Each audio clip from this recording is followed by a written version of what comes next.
Morning, man. It's the Hardwood Report. We're back at it again early Sunday morning, but you guys are hearing this on Monday morning, man. Um, Still the NBA in full effect, man. Every week I feel like there's something new going on that we got to talk about. So, you already know we're here to discuss and break it down, get into it all. Um, I know we only talk once a week, so like it sounds like a broken record, but like how you guys been? Kev, what's been up in the past week or so? I'm good still. I was just out here recording TikToks now, so I'm Going adjusting, viral. but it's back to basketball right now. Still, let's get to it. I like Mr. Viral himself. How you been, bro? Nah, I'm here, fam. And it, this was a great week of basketball still. It didn't really culminate the best last night. Steph Curry walks off the floor, an illness, but they don't want to call it COVID.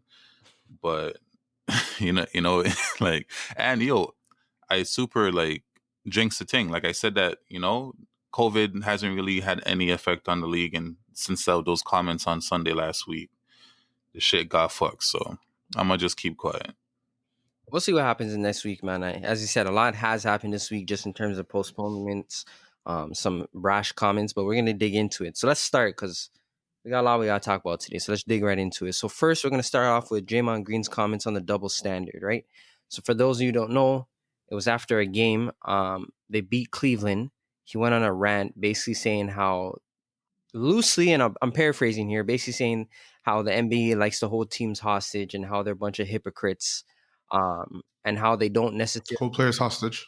Sorry, yeah, they're playing holding players. Hold players hostage. Yeah, and basically like they're just not treating the players the best they should be, and it is a bit of a double standard. But I'd like to get you guys' opinions on it first because like I have a long take, so I'll shoot off to you, Kip. What do you think about what Draymond said after the game? All right. First, right? Can we just all agree to not discuss the CBA before we do this? Discuss the what? Sorry, The CBA. this. Like we know what's in the CBA. We know what they're allowed to do. I don't think it's a fact of. I think we need to just X that right away. Like let's just remove the CBA from the conversation. Mm-hmm. All right. So if we do that, my take on it is there's truth to what he's saying. So what he's saying is that if a player decides he wants out, he's vilified and he's looked at as a villain. He's betraying the city. He's betraying the team. But the minute a team is done with a player, they can sit him and it's cool, right? And we're supposed to operate under the premise that you're getting paid to not work, but a lot of these guys just love playing basketball. They want to hoop. So for you to say I'm not going to play you under the pretense that I'm going to trade you with 6 months before the trade deadline is fuckery. And now if Drummond agreed to it as well, there's no issue, right? But if it's a situation where they just told him straight up, I'm not playing you, there's a problem there. Because when it comes time, if this was a different situation and he got shut down for an entire season, this could affect his money going into the offseason, right? And we've seen that happen before where man's roles have been changed. And now when you go to the table with an next GM a month later in free agency, he's looking at your stat and saying, boss, you only played 18 minutes a game. And that's affecting my money now. So, and on the other side, when they're ready to trade a man or if a man asks out, he's vilified. And the way they do it is never, ever professional. There's never been a professional way of asking for a trade in most of these situations. The only person who asked out and wasn't vilified, I'd say, is Russell Westbrook. And that's because realistically, mans don't care about him. Yeah, and it was mutually agreed. So again, if you want me to be here and I want out, there's no way I could do this thing professionally. James Harden requested a trade. They didn't trade him. He went out there, dropped 40 on opening night. They didn't trade him. Then when he had nothing else to do, at least he still went out there. He was packing in. He was barely playing. They vilified him. So I agree. It's complete double standard. And we can always look back to the CBA and say, all right, man's agreed to this and that. But we know who holds the power in those discussions, and it's not the players. All right, Chris. Yeah, for me, like anytime you talk about any type of double standards, like it boils down to who holds the control. And the teams hold the control ultimately. We understand that. So it's not even a fact of, I don't even think Draymond's issue was with people getting traded, you know what I'm saying, or people being traded. That's not the issue at all. And I was watching like shows like Undisputed, and Skip is talking about, well, you need to lock out then and say that you can't be, and that's not the issue. You know what I'm saying? Like, the issue is how they go about doing what they do. He referenced Harrison Barnes being pulled off of the bench on, minutes before the game. Yeah, you're out, you're gone, you're traded. You know what I'm saying? I He remember referenced that. Boogie Cousins finding out he was traded on All-Star break. You know what I'm saying? He mentions the next man finding out he was traded on social media. Didn't hear no inclination of that I'm getting traded. You know what I'm saying? And then the issue with that, my issue with it, why I think it's 100% Draymond is correct, is because when a team can come to Andre Drummond, right? A man that needs to stay in shape, a man that is trying to play. He's in a contract year. He probably put in bare hours in the off season, saying that I'm coming into this season to try and do something. Obviously for him first and foremost, but for the team as well.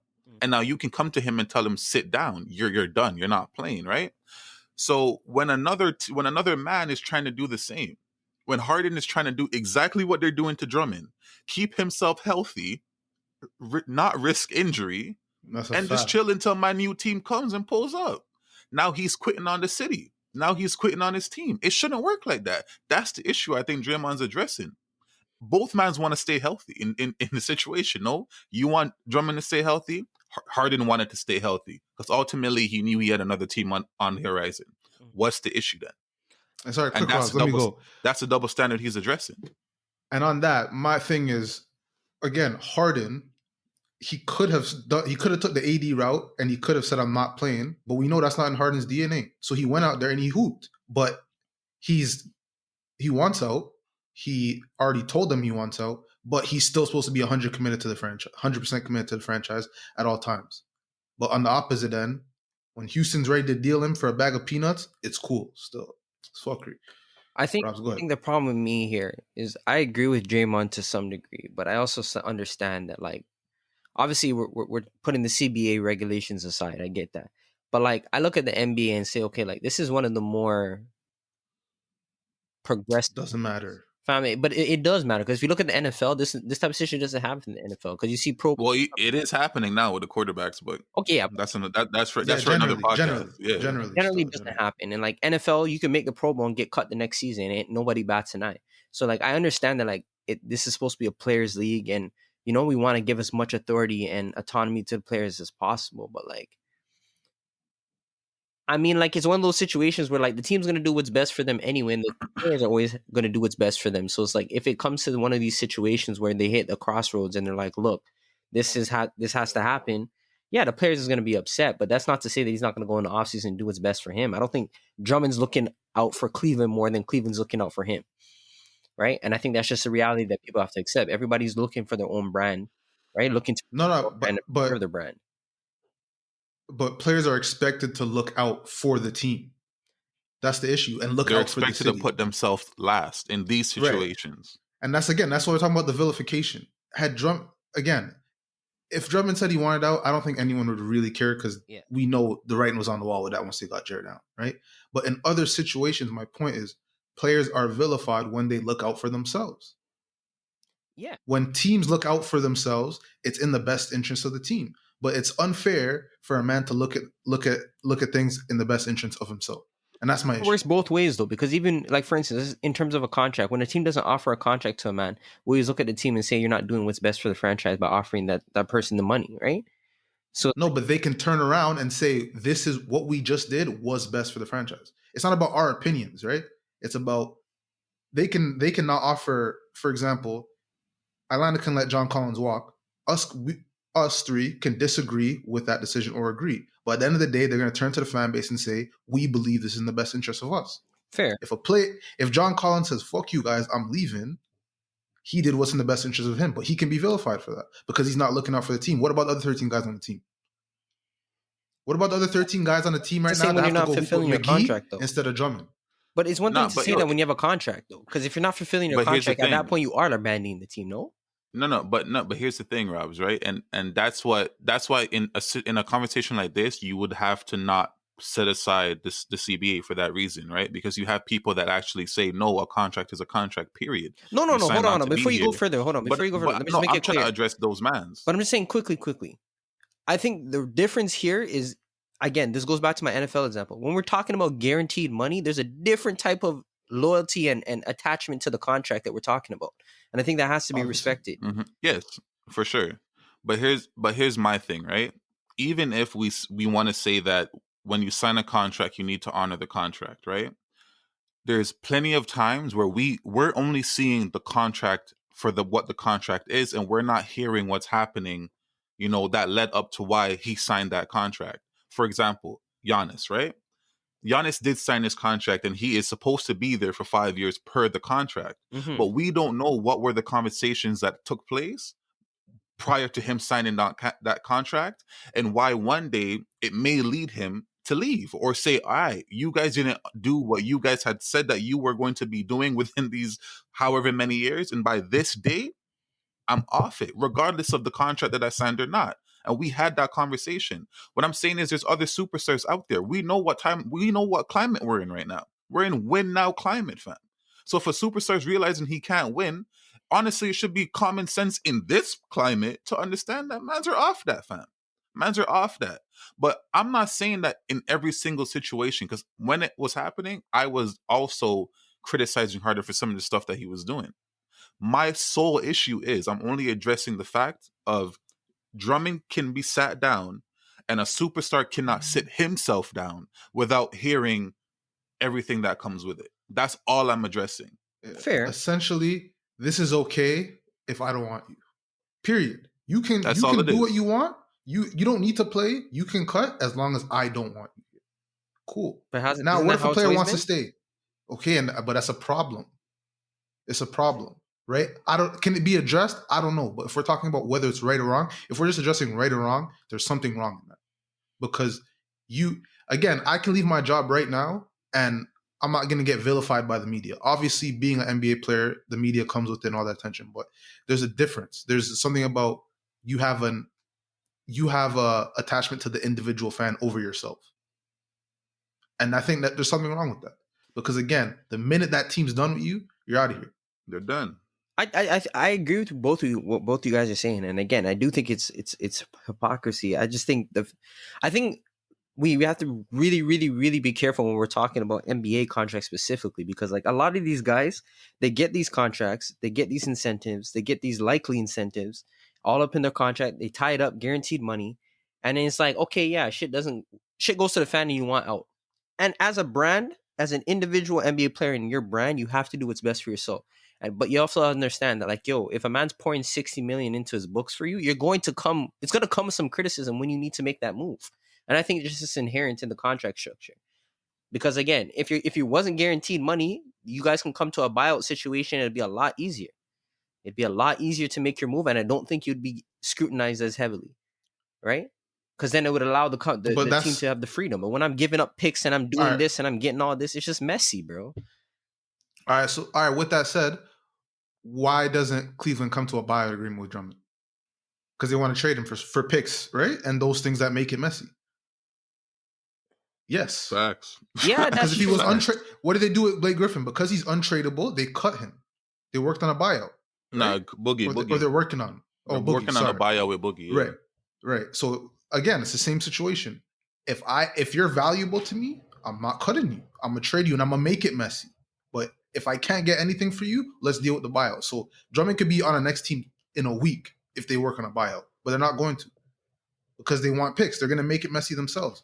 You think Drummond cares if he gets traded for picks or he gets bought out? No. Same difference. Same shit.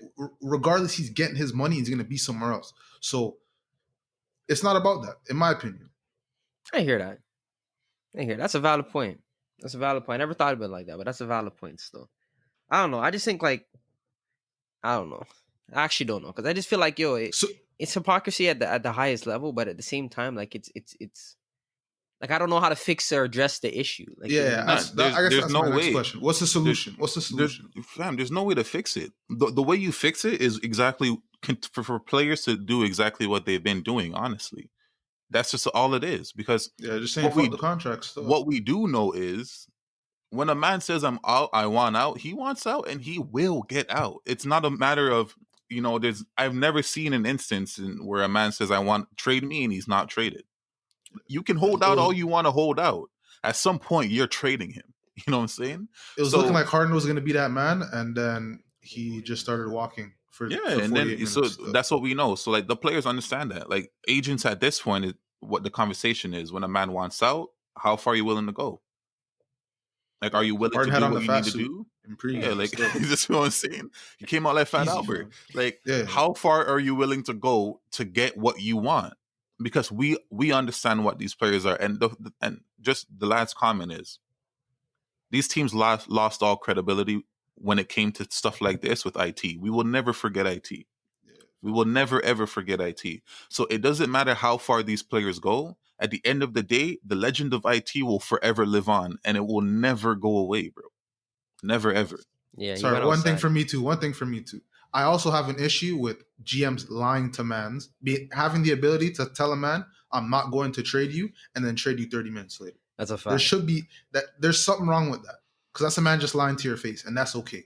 And I don't fuck with that. Well, that one I'm okay. I'm kind of okay with. Nah, because fam, you never really know if the offer that you're looking for is the offer that's going to present. No, I understand that, but there's a difference between saying I'm not trading you and like if the right offer comes, you can go. You're in trade. Yeah, you see what I'm saying? Like, if a man comes to you and says you're not moving, I am not moving. You're part of our plans, and then the next day you're gone.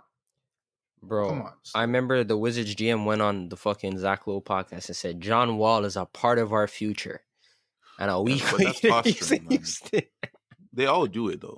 Nah, but yo, fam, there's something wrong with that though. There is. But the thing about it, again, I think you're untradeable, or you're safe until you're not. If a man comes with you with an offer, anybody can move. Then say that. I don't think they can say that, bro. They're trying to have as much confidence. I've heard the Rockets GM say at a point, all mans but James Harden can get kicked to the curb. I've seen him say that, and I appreciate that, because we know there was no offer for James Harden in the past. See, so I understand if you're telling me a man like Aaron Gordon can go if someone brings the right offer. I'm fine with that, but don't lie to me. That's all. That's all I'm saying. Fair. Let's move forward. So next we got the Celtics, right? So right now the Celtics are a bit of on I don't know what you want to call it, because at the end of the day, I still think the Celtics are a good basketball team, but it just seems recently that they've been having some trouble. I don't know how you guys feel about it, because really the roster's not that good, right? And we still look at them as if they're contenders for the most part. And I don't know if you guys think of them as a contending roster, but I think they have the top end talent to do it. But right now, people are looking at Danny Ainge with that trade exception and the recent events and saying, "What are you going to do?" The one that we knew that he wasn't going to use, but he has to use it. So I guess my point is this: like, what is he going to do to right the ship? But if you're asking me personally, like, I think Danny Ainge is the biggest pump faker in basketball. He has a trade exception. He could easily go out there and make a trade for Drummond, Vucevic, whatever big's available right now, which is what they need. They need rebounding in size, and they need depth. So at what point are you going to sit down there and say, I'm wasting my team away? Because Kemba's not getting any better. Kemba's not getting any better. Jaylen Brown's ascending. Tatum is what Tatum is. Your team has a top-end talent, but you have to fill out the roster. And I feel like I'm starting to look at him sideways now, because we've always looked at Danny Ainge like, you're the great GM. You know, you're hoodwinking other GMs. You're just a tier above the rest. It's like, yo, now your team's mediocre, and it doesn't have to be. So what are you really doing to improve the roster? What do you guys think? Danny Ainge is a fraud still. He's the man that dips his toenail into the water every single time.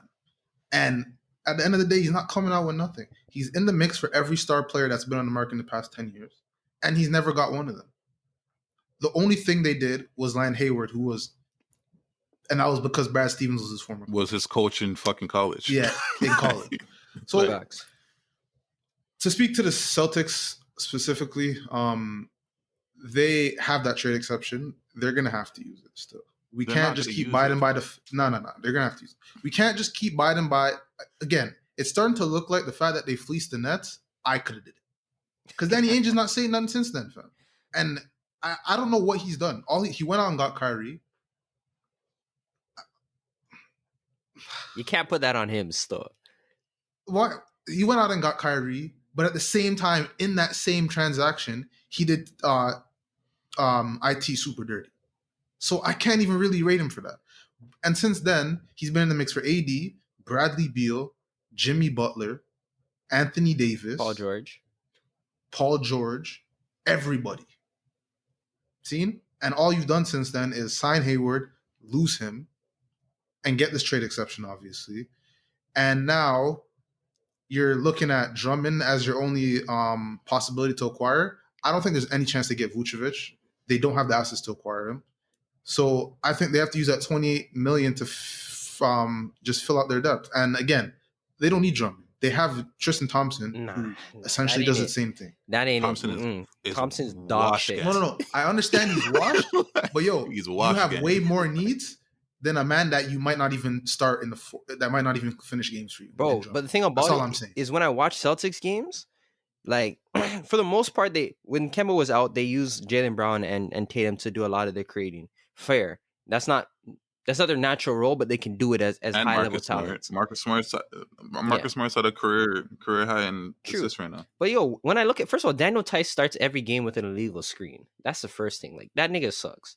Then Tristan Thompson, although we want to say he's great at rebounding, he's not really playing well, and he isn't that big to begin with. He's 6'9", and he was always known for getting boards, and he's not doing it this year. Right? Those guys get gobbled up on the offensive glass. Like, they need a big. I think Drummond would be the perfect fit. Well, not perfect fit. I think it would fix a lot of holes for them. Whether or not they use him in the closing lineup doesn't really make a difference to me. But I feel like in the course of the regular season and maybe in the early stages of the playoffs, they're going to need someone like him. And yeah, Vucevic may be out of reach, but what else are you going to do with that big-ass trade exception? You're going to make it expire? You have to do something.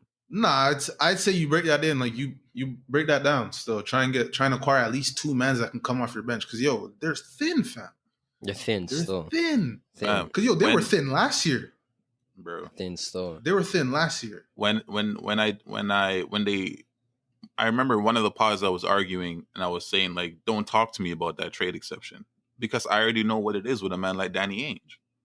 Like, he ain't doing nothing with it. And until he actually does something with that trade exception, I'm going to continue to say he ain't doing shit. Like, he's not. Danny Ainge is just a man that goes out there and just runs his lip, fam. Runs his lip all year long. And then does it again when the next league season starts. Like, fuck off, bro. Like, honestly, you're not using that. And until you use it, fuck off.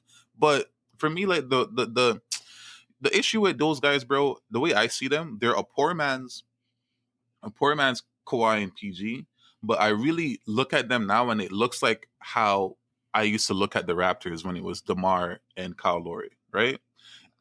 Why I say that is, right?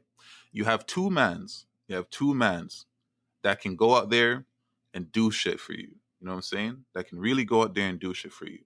But after those two mans, now you're wondering, like, who's gonna be, the third, fourth man to actually push you over a guy like LeBron James when it comes time to see him, or push you over other teams that we repeatedly ran into before we ended up with Kawhi and was able to get over the hump. Like, if we still had DeMar DeRozan in that Philly series, we're losing in Game 7.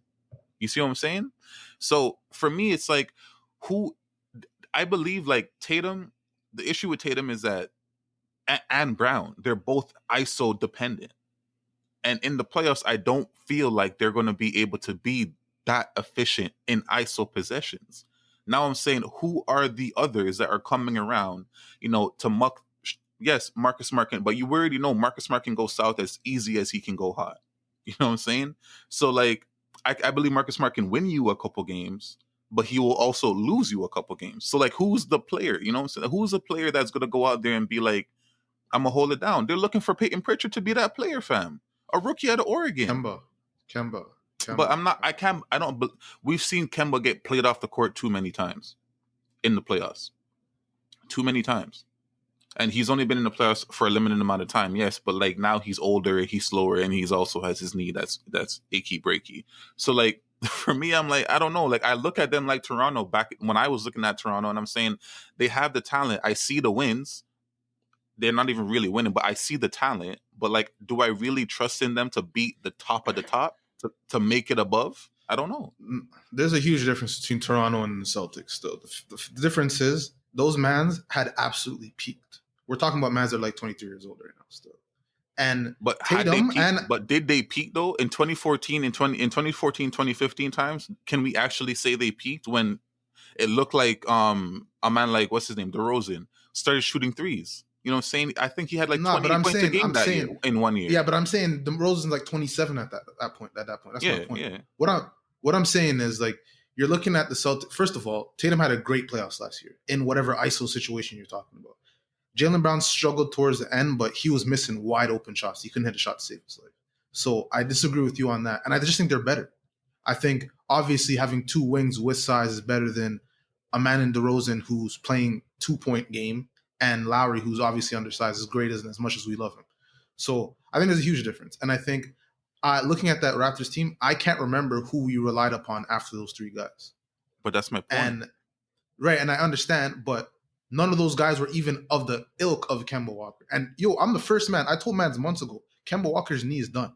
It's done. That It's shit cooked. is cooked. It's cooked. And I Slowly. told Mans that months ago. I told him he needs surgery, and they're avoiding it. That's why they did that injection in his knee. His knee's cooked. If they can manage him to the point, they just got to get him there and hope he can survive. And I'm the first man to say asking for that is a tall task, but I still think they're in a better position than the Raptors. But again, I agree with you. He has to use that trade exception, and he hasn't shown us any inclination that he will. But if I'm the Celtics owners and I know this isn't true and this is probably not likely, if he doesn't use that, his job's on the line still. Is it though? Because I feel like he's one. No, for me. For That's you. what I'm saying. It's I'm saying the Celtics, they're not going to do anything with him. He looks like he can walk in there, take a shit on his desk, and Mans will just allow him still. So he might be good forever, but if that's me and you don't use that, you're out of here. Exactly. And the reason why I'm saying that is because, again, I'm a big proponent of maximizing your potential and talent. Like right now, like Jaylen Brown and Jason Tatum are arguably like two top 20 players, right? Not even in their prime. Yeah. They're ascending right now. So it's like, just given the way your team is constructed, like give your team a chance. Like obviously Kemba is what it is, but I look through the bench. Ojeley's playing minutes. That guy sucks. Grant Williams can't do a thing on the court. Javonte Green or whatever his name is went up for a dunk and looked like me out there going for a layup, bro.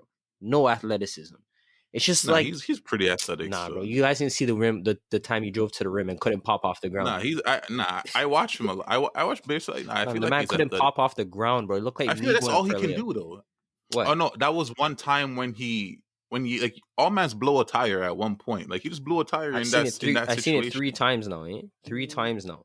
And I'm not. The thing is, I would have gave him the benefit of the doubt if he was good. But when you're shit, and I see that you're shit, I'm gonna have to call it for what it is. The team is just decimated. Like the roster is poor. Where's Romeo Langford? Does that guy play basketball anymore? Like he has to make a move, man. He has to make a move. You have to balance out the roster. You got to do something because if I'm Tatum and I'm looking around and I'm like, yo, who the fuck are these guys? Jaylen Brown obviously is different because I'm looking at him like he's my co-star, but like I'm looking around, I'm like, yo, this. It's desolate out here. Even Jeff Teague, that guy may be out the league next year. To be honest, but this is what I'm saying. Like my whole Toronto comparison was that you have two mans that are like high level mans. Yes, indeed. But I don't think DeRozan was ever as good as Tatum is now. To be honest, nah, DeRozan was all NBA some years. That don't mean much. I still don't think he's that. Doesn't Kyle Lowry have a 1-2 all NBA teams as well? Yeah, but what I'm saying, I don't think even at their being all NBA talents, they're not as good. That 2015-2016 season when they were at the peak, when they were on the Olympic team and all of that type of stuff, like that was peak them. You know what I'm saying? Yeah. Oh, we lost Kev, but no, that was peak them. Like that's what I'm saying. Like we had two high level mans, but we just didn't have enough to flesh out the thing. And yeah, we had JV, which is also better than anything that the Celtics is rocking with at center. Like we actually had a competent, you know what I'm saying? Like JV balled out in the playoffs every single year. Every year. Yeah, but JV's JV, man. I'm talking about like, we talking about wing talent, fam. These guys are that's what I'm saying. Wings. Yeah, they have two mans on the wing, and that's it. That's it. That's the problem, fam. After that, but that's what I'm saying. That's why I'm comparing them to Toronto. Like they have two high level mans, the same way Toronto had. But I won't beat that dead horse. Basically, what I'm saying is, I do not see Danny Ainge using that exception because he's never proven to use it. Ever. I agree. Ever. I agree. So like, I just think that they're gonna be the same thing what they are right now. I totally agree with you. I don't think he's using the exception either. I just think that if he doesn't use the exception, he's an idiot. But his track record doesn't suggest any differently, to be honest with you. Kev, you're back? All right. Let's move on to the next subject. So talk about the Celtics. Now we got the Lakers, right? They're arch rivals. So Lakers right now, as you know, just recently lost Anthony Davis to, I think it's Achilles tendonitis. If I'm not mistaken. Sore Achilles is what they really want to call it.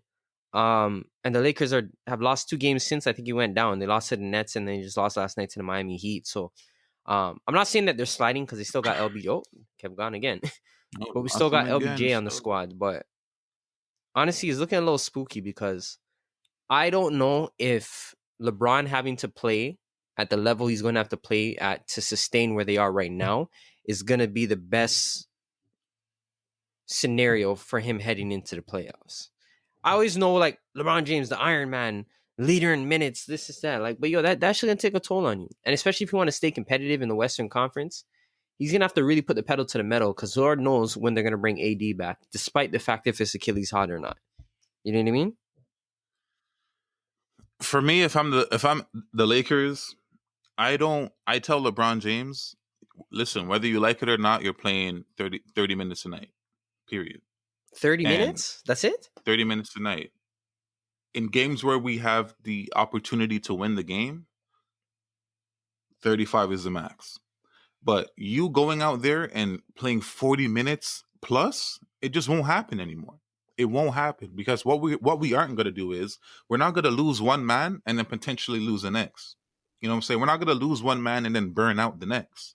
You know what I'm saying? Yeah. But so if I'm the Lakers, I'm telling LeBron James, it's fine, fam. Like, ultimately, we don't care about seeding when it really boils down to whatever we're doing right now. Seeding is not the issue at this point. It's health. So you're also 36 years old. You know what I'm saying? So it's time to chill out. That I seen a stat where the man is like third in minutes in the entire NBA right now. Yeah, I seen it since You AD went down. like that. None of that, fam. None of that, fam. You cannot go like that.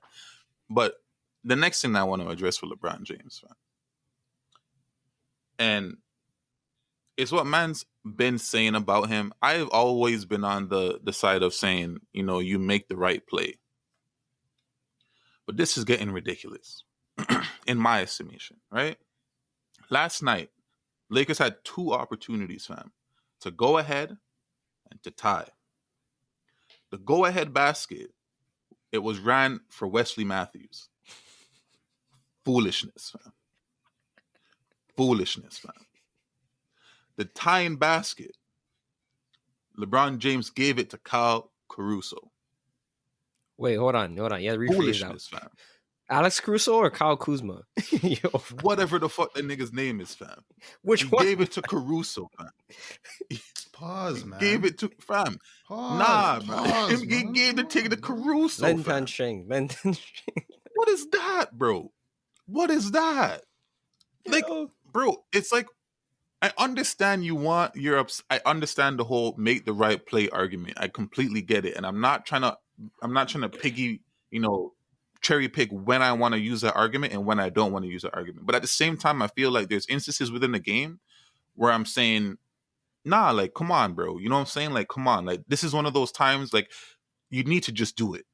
And it's okay if you can't do it. Like, it's okay if you miss. At the end of the day, you're done cemented. Just shoot the fucking ball, fam. I want you. I saw Scary Terry fade away whatever he did to win the game. Was that a good shot? No. But at the end of the day, you gotta take it. Why? Because he's the best shooter on the team. You're the best player on the team, Bron. You can't give the ball to Wes Mass. You can't give the ball to Caruso. It can't go like that. Like, it's ridiculous. Yo, fam, I'm watching the game and I'm like, yo, this man doesn't realize fam, this is a national televised game for the winning, fam. This is what MVPs are built on. And you're letting those opportunities go so Caruso can get some glory and some more Insta followers? Fuck off, man. That's ridiculous. That's ridiculous, man. Yo, that's your guy still. Simple. I don't want to hear no complaining now because he's been doing this. And what, in year 35 he's supposed to switch after 4 championships? Yo, let a man like Caruso build up some confidence still. Let Wesley Matthews with one leg out there. Yo, definitely one leg. They're gonna need him come down. They're gonna need him come playoff times because that's the man that's supposed to replace Avery Bradley. But so is he better than Avery Bradley though? He can't be better. No, Wes Matthews is washed, fam. He can't defend a soul, but he's a defender. That's the worst type of man because he's out there trying and he's bumping you and he's playing aggressive they call him a defender. But since he tore his Achilles, he can't defend us. He's a turnstile out there still. And now he's not even a hitter like that anymore. So, the Lakers need to do something at the deadline. For Anthony Davis specifically, they got to just sit him down. Me personally, anything Achilles related is just scary. I feel like you need all the time in the world to fix that. And if he's not 125% before you put him back on that court, you're running the risk of something terrible happening. And at this point, you just need him whenever playoffs start. So I wouldn't play him up until 2 weeks before that if it's me, honestly. 2 weeks before playoffs? Nah, come on, kid. You hear if that's how long it takes for it to get absolute, because he tried coming back already. He tried coming back and then he lasted not even the first half. The thing about these like the Achilles, you're blessed until you feel it. Like he could be sitting at home feeling nice.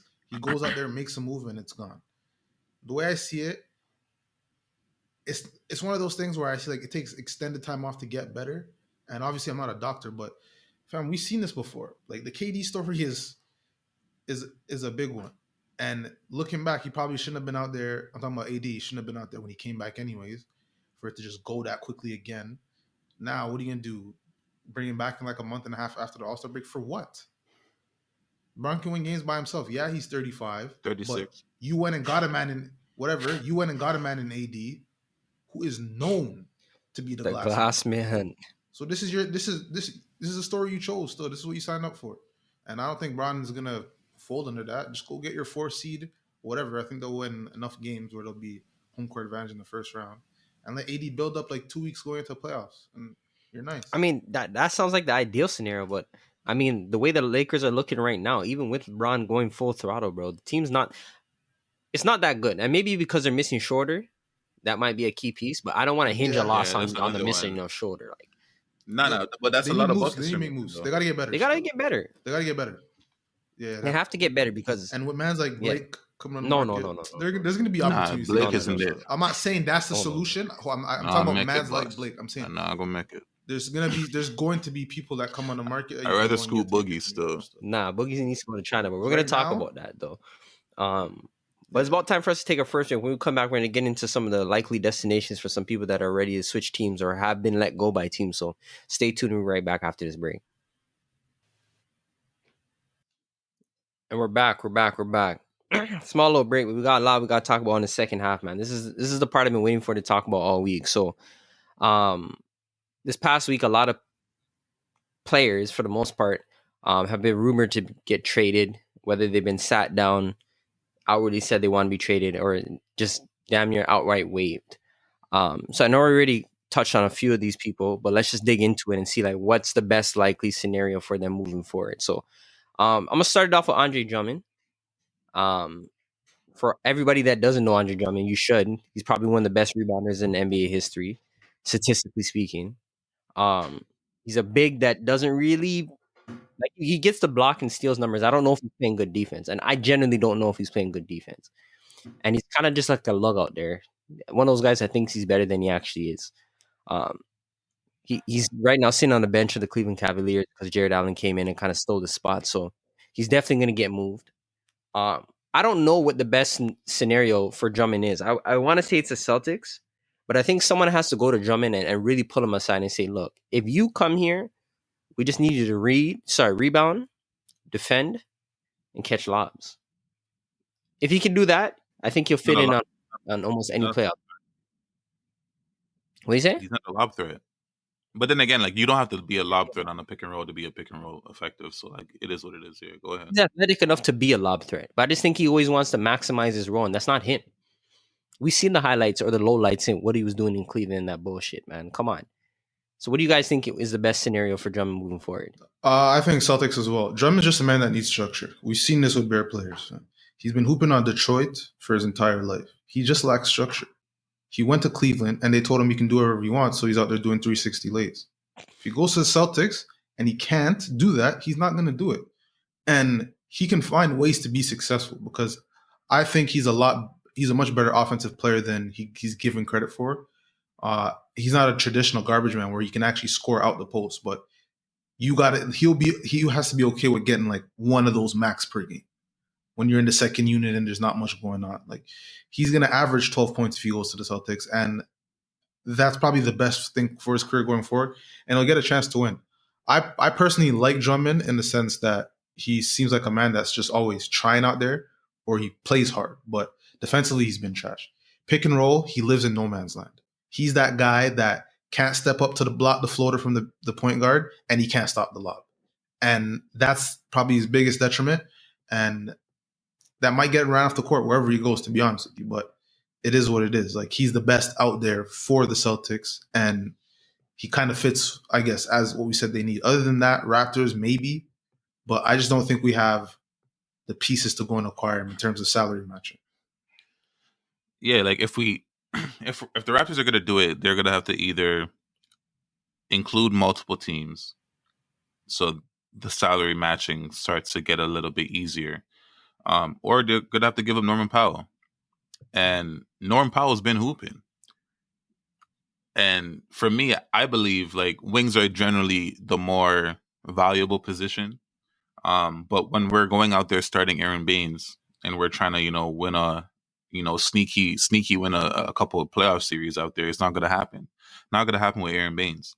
And we already know I weigh more than Boucher, and I'm 7 inches shorter. So like, Boucher is not going to be the one to go up against Embiid, and I don't know if Drummond is the one to go up against Embiid as well. But at least I know that he has a better shot. He's not, but he has a better shot than Aaron Baines and thinking at the very least, Drummond can make Embiid have to work on the other end as well. You know what I'm saying? Whereas the other two won't be able to do that. Boucher will just be shooting 3-pointers, and he's not like a hitter like that. And Baines, we know what Baines is. Like, Baines is in the league just because he's big and he's white. But in terms of like who's the best team, like, yeah, I think it's going to be a sneaky team, honestly, with Drummond, right? Because the fact that it came out that Toronto is engaged in trade talks for Drummond, and then we've seen it die down, I no longer believe that he's going to be a Toronto Raptor. When it comes to the Celtics, I don't believe in Danny Ainge. So I'm looking at it saying that it's going to be like a way left team. I don't think Drummond's going to get moved into a trade deadline or until around that time, closer to the March 25th mark. But I think it's going to be a sneaky team. They got him on a second rounder. They're going to get something of that nature back for him, to where as we go closer to that time space, Cleveland is going to change from we want assets to we just want him gone. You know what I'm saying?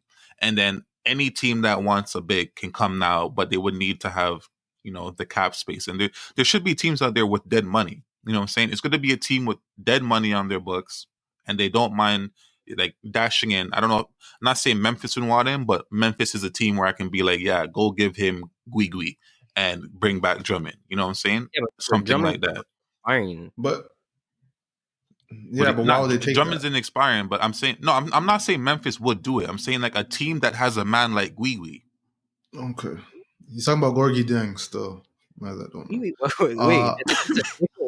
when did that you don't know the nickname for Gui? That's crazy. Nah, that's just disrespecting stuff. Yo, I just don't. I just don't know any teams after those two that need him and are competing. If you're not competing, you're not trading for him. So that narrows it down to teams that are competing and then teams that need him. And that's like, the market is thin. They said they're talking to 8 to 10 teams. That's cap, in my opinion. Still, I don't believe it.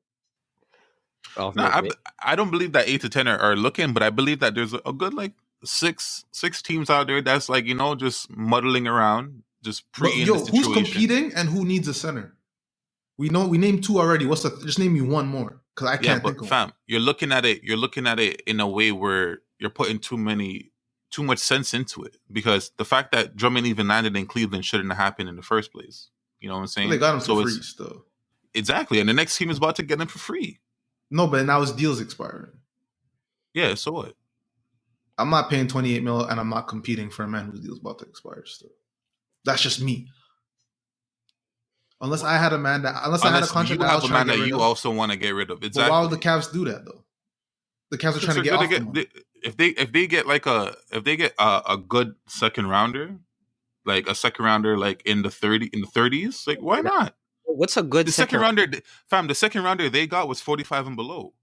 They literally got him for they literally gave up nothing to get him. Well, fam, a second rounder from 31st to 60th is no guarantee to make the roster. Let's keep it a buck. But here's what I'm saying. If you have, it's not even, you're looking at it on like what the player value. I'm talking about what the value of the pick is. How many times have we seen a second rounder get traded for money, for like $5 million? Like we've seen transactions like that happen. You know what I'm saying? So like, what I'm saying is, if you can get an asset, any asset, when you gave up 45 and below, if you can get that, that's, even if you're gonna get it and say I'm taking this to trade it for money, compensate, that's still money, fam. Like, mans do it. You're not gonna walk away from an asset. Bro, I'm just not in the conversation of talking about second rounders like they mean anything, because the man will throw that in there just cause. They do mean something though. Those second rounders are sprinkles though. Just hold that. That's a perfect example. Would you want the sprinkles or not? Depending on how I'm feeling still. So if you can get the sprinkles, you know what? Let me answer you properly, right? If I wouldn't take the deal without the sprinkles, don't give me the sprinkles. I'm not taking the deal. You add in sprinkles, take the sprinkles off the deal, and if I take it, then you can add the sprinkles. But the sprinkles is not why I'm gonna take a deal. Facts. The way I see it, they got him for nothing.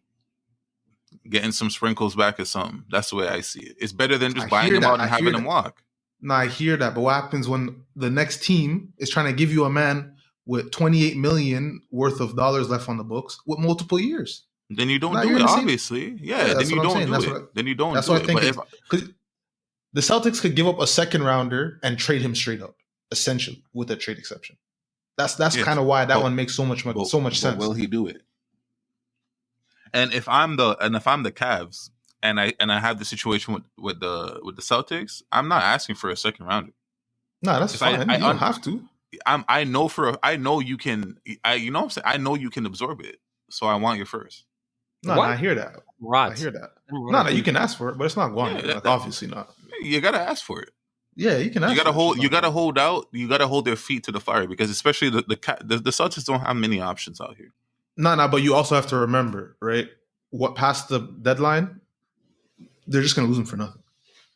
And so, come deadline, they might give that up for. But to you guys are also telling me that the second rounder is nothing. So at that point, you have nothing to lose. And I agree still. Let's move forward. We got a number of players we gotta talk about. So next is Blake Griffin, and let me start off right now. Blake Griffin's done. He's cooked. Like, I watched the Pistons game, was it about a week ago? And Jeremy Grant's going off. And Blake Griffin's just literally dribbling the ball and parking himself at the 3-point line. I think they said he registered 1 dunk this year. Yeah. He can't play in the post. He's slow. He's a turnstile on defense. He's washed. Like, I'm even contemplating whether Blake Griffin should be in your starting 7-man rotation, to be honest, at this point in his career. Like, wherever he goes, I think they have to trade with him, knowing that this is now he has to transition to a mentor role. It can't be Blake Griffin hinging on you getting 25 minutes a game. I don't think he has it anymore. It has to be a mentor role. Trade? 2020. The moment somebody trades for Blake Griffin, they need to resign. He's not trading for Blake Griffin, fam. Let's keep it up, Walk. He's gonna get bought out, and Blake Griffin's gonna get picked up by the Nets. By the Nets? Yes. Fam, any one of these mans, these former stars that get waived, they're gonna get picked up by the Nets. Yo, the Nets are gonna be bargain bin. Yeah, go ahead, Chris. When it comes to a buyout, right? Just to like refresh memory, right? Mans agree on the amount of money that I'm leaving behind and I'm taking with me, and I get to leave, right? Yeah. But when we agree on that, does that money that we agree on still stay on the cap? Yes. So, like, for a man like I don't remember how much he's making. Somewhere in the high 20s. He's making 30. I would think it was at 28 million. Somewhere around 30. Nice. All right. So say he's making 30, right? And then they agree on, I'm gonna take 21, and I'm gonna leave you guys with 9. It'll be more so like 25. It'll be more so like 25. It works like that, though. I think it works. So the way you get paid throughout the season, right?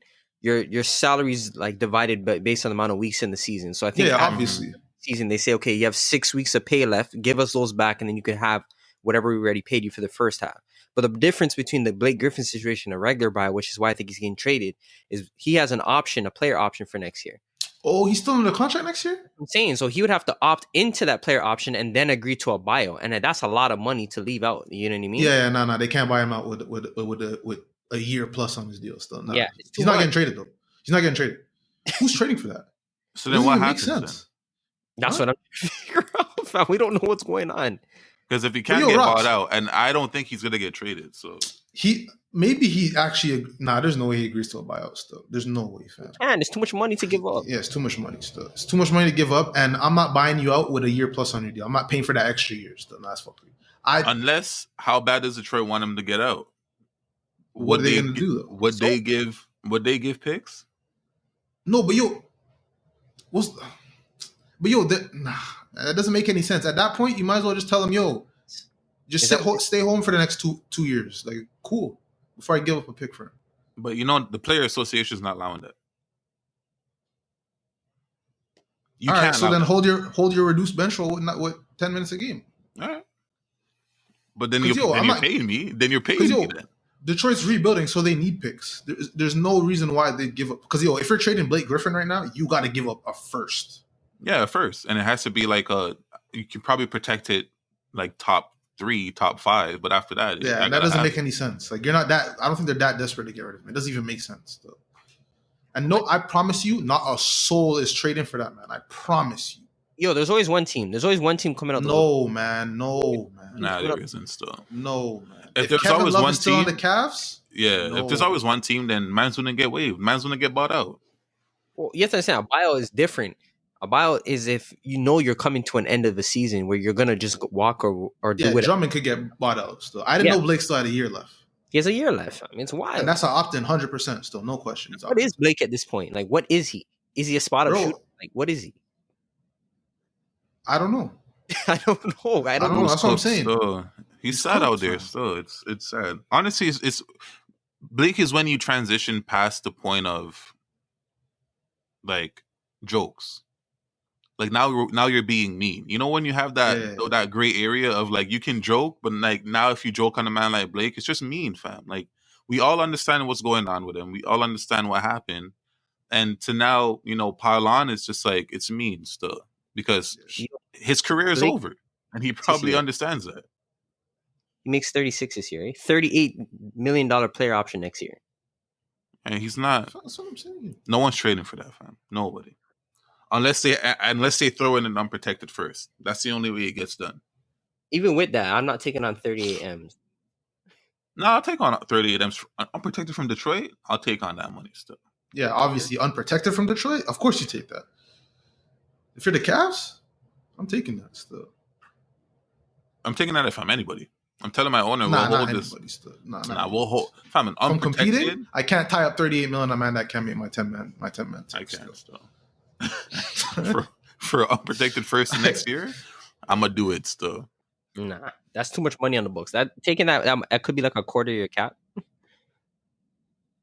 Bro, Bron's not even making that. What are you talking about? That's wild. But let's move over to Boogie. Bron's not at 40 mil yet? That's crazy. Nah, because he's moving teams, so he's not getting those hyper extensions. Oh, those mega deals. Yeah, I hear that. So next we got Boogie.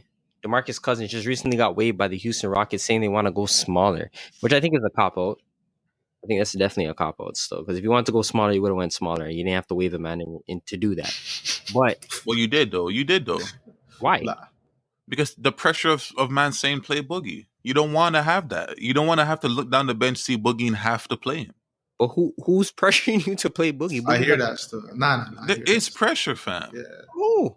That's the only reason why Melo wasn't on a roster for a very long time. So yeah. It was the pressure of having to play him still. Yeah. If he's on your roster, you're going to have to play him.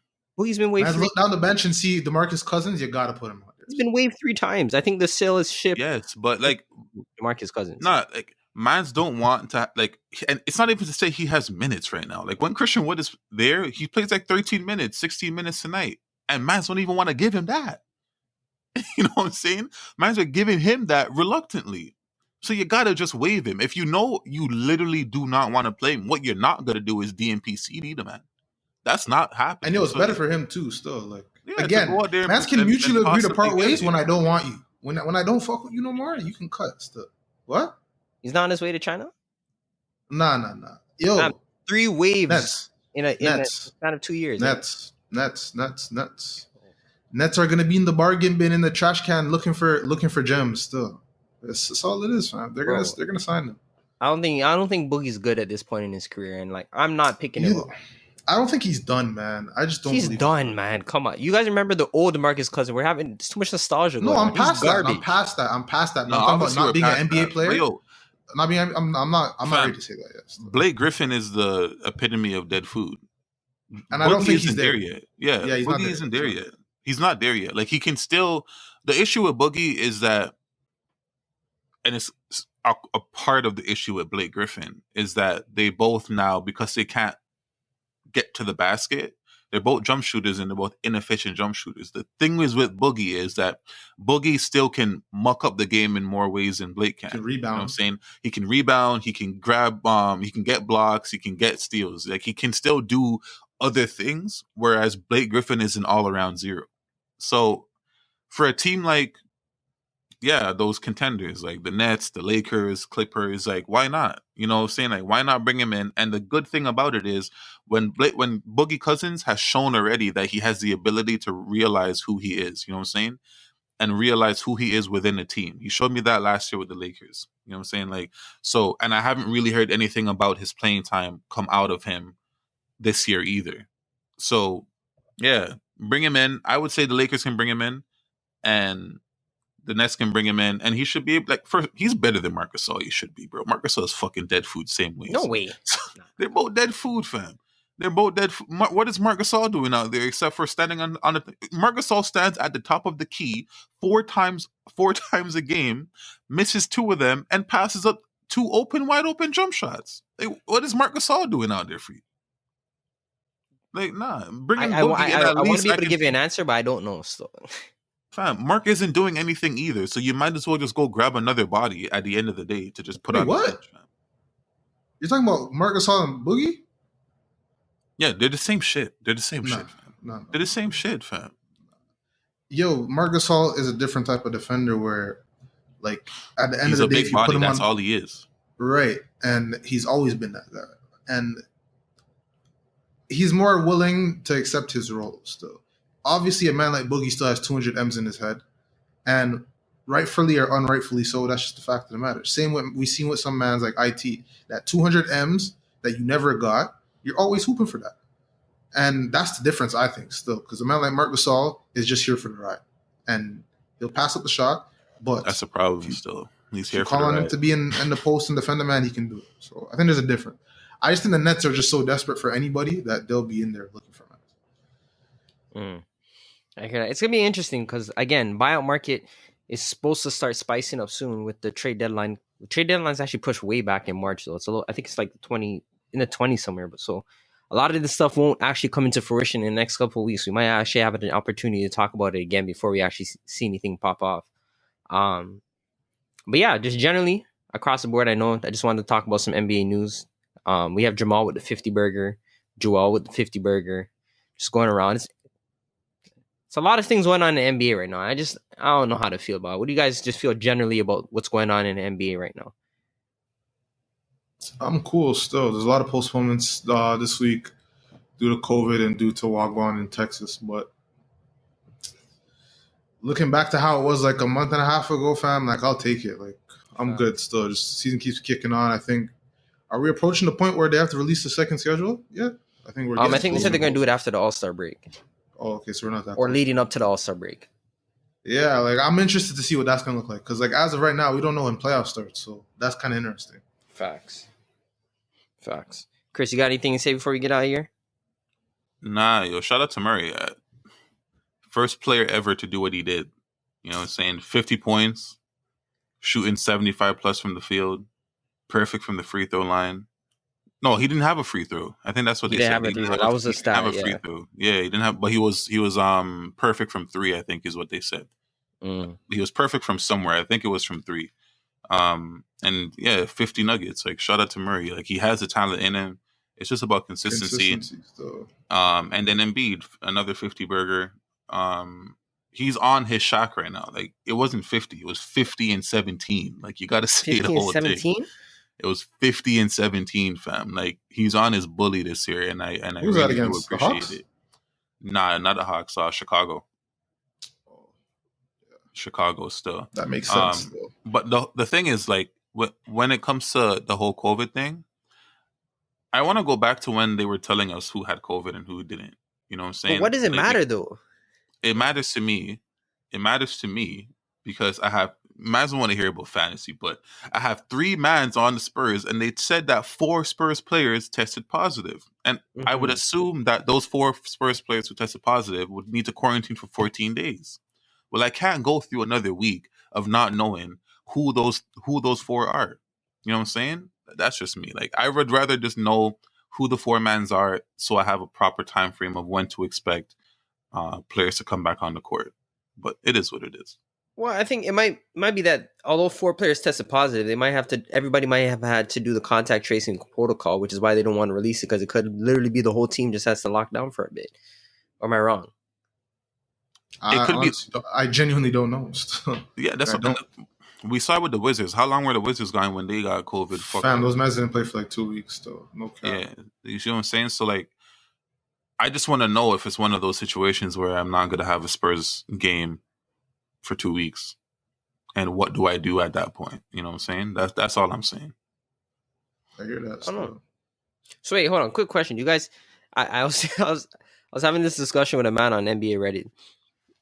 A man said in the comments that Jamal drops a 50 burger once or twice a season to keep it honest, but we know what he's really doing out there on a day-to-day. Is that not facts? It is still, because, like, as Chris said, like, it's the consistency part. That's all it is. Like, again, I don't think we've ever discussed talent about this man once on this podcast in the many discussions, because we all know what the talent is. But it's the consistency. For whatever reason it is, sometimes we can't find him for weeks, for months, and then he pops up and does this, and he goes on a binge. So I don't need you to drop 50 every game, but you should be able to give me 20 plus consistently throughout the season. Basis. Yeah. Hey, and shout out to Zach LaVine, man. Honestly, man, he's in my top 5 favorite players right now. Still, he's honestly in my top 5 favorite players. That's why you're one of the funniest mans I know. Still, fam. And this, I don't know what mans want from me. I really don't know what mans want from me. Like, the man, it's like mans want me to see improvements and not address it. You see what I'm saying? I want you to backtrack. That's how I want. You want me to see the man go from 25 to 29 points a game, from 45 percentage field goal to 52 from the field, and just be like, yeah, he's still shit. Nah, because you don't go from 25. You don't average 25 and 4 and be shit, and then all of a sudden. Well, I never said that he was shit. I said he hasn't done anything. I said that he hasn't done anything. What has he done now? That warrants me saying anything about him. That's all right. For the listeners, let me translate that. I didn't watch him. Robs, you can. What are you talking about? What has he done? I said the clutchest thing that he done was jump from the free throw line in the dunk. So what has he done now then? And Mans couldn't rebuttal that. So what has he done now then? Clutchest thing he's done now. Now he's 50, 40, 90. How's that clutchest thing is what you just. I'm saying, what has he done? I said he hasn't done anything, and the clutchest thing I've seen him do was jump from the free throw line. Now I'm saying what he is doing is 50, 40, 90. What's the problem? I'm missing the clutch aspect. Those are two separate arguments. No, it's not. Because what I'm saying, you guys have it still. Am I wrong? There's not two separate arguments. You are wrong, because what I'm saying is he hasn't done anything, and now what he's doing. And obviously, we have to wait to see he's been winning games on late games, whatever the case is. But what I'm saying, obviously, we have to wait on the second aspect. But so far, what he's doing is something he hasn't done. And man's want to move stupid. So continue. When he averaged 25 and 5 and 4 or something he hadn't done. Continue. Continue. For the viewers out there, again, let me repeat.